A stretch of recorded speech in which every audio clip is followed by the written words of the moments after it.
হিমালয় কন্যা খ্যাত উত্তরের জেলা পঞ্চগড়ে পৌষের শেষ লগ্নে জেঁকে বসেছে হাড় কাঁপানো শীত। জেলা জুড়ে এখন চলছে মাঝারি শৈত্যপ্রবাহ। অতি ঘন কুয়াশা আর হিমালয় থেকে আসা কনকনে হিমেল বাতাসে জবুথবু হয়ে পড়েছে জেলার সাধারণ মানুষ। টানা 2 দিন সূর্যের দেখা না মেলার পর গত মঙ্গলবার বিকেলে ক্ষণিকের জন্য সূর্য উঁকি দিলেও তাতে ছিল না কোনো উত্তাপ।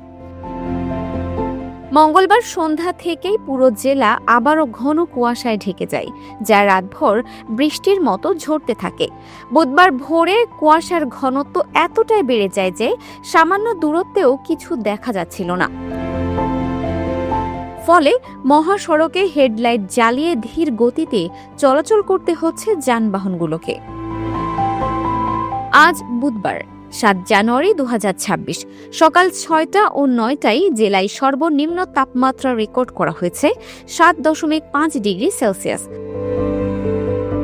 বর্তমানে বাতাসের আর্দ্রতা 99% এবং ঘন্টায় 5 থেকে 6 কিলোমিটার বেগে হিমেল বাতাস বয়ে যাচ্ছে। দিন ও রাতের তাপমাত্রার ব্যবধান কমে আসায় শীতের অনুভূতি অনেক বেশি তীব্র শীতের কারণে সময় মতো কাজে যেতে না পেরে অনেক দিনমজুর ও নিম্ন আয়ের মানুষ বাড়ি ফিরে আসছেন। বেশি হয়ে গেছে, অনেক বেশি। তারপরে কুয়াশার জন্য কোনো দেখা যায় না, মানুষ কিছু দেখা যায় না।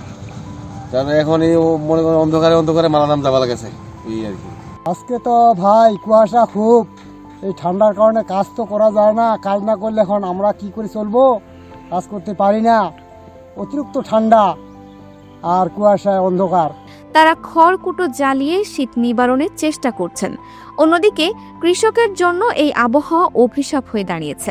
তীব্র শীতে আলু ও মরিচের ক্ষেতে রোগবালাই বেড়ে গেছে এবং ঘন কুয়াশায় বোরো ধানের বীজতলা ব্যাপকভাবে ক্ষতিগ্রস্ত হচ্ছে। তেঁতুলিয়া আবহাওয়া অফিস জানিয়েছে, আগামী কয়েকদিন তাপমাত্রা আরও কমার পাশাপাশি কুয়াশা ও হিমেল বাতাসের দাপট বাড়তে পারে। সেই সাথে জেলার উপর দিয়ে চলমান এই শৈত্যপ্রবাহ অব্যাহত থাকতে পারে। Multimedia desk, Dinajpur TV.